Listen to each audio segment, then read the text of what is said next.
Hi there. So there has been some memes that developers don't know how to center a certain div. So let's center a div today.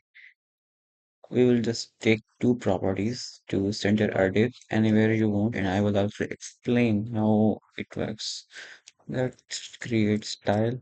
I will use inline styling as I don't feel the need to create a separate style sheet for that thing. What I will do is I will add display flex. Okay, and justify content as okay. There are certain things we can achieve. We can flex it to end, flex end, flex it to start, center, and left, right, etc.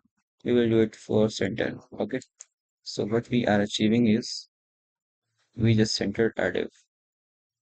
And how was that possible? Okay. So when we say display flex, we just assume that we are using a number of elements like you can say h1 second element. Okay, we are using these two h1s are under this div, and mm, these will be placed in flex direction, and display content as center means they will be flexed in the center direction. So okay, these are two. When we remove the one, we just got only one element inside div, and in conclusion that one will be in the center. So that was a simple hack to set a div. Thank you.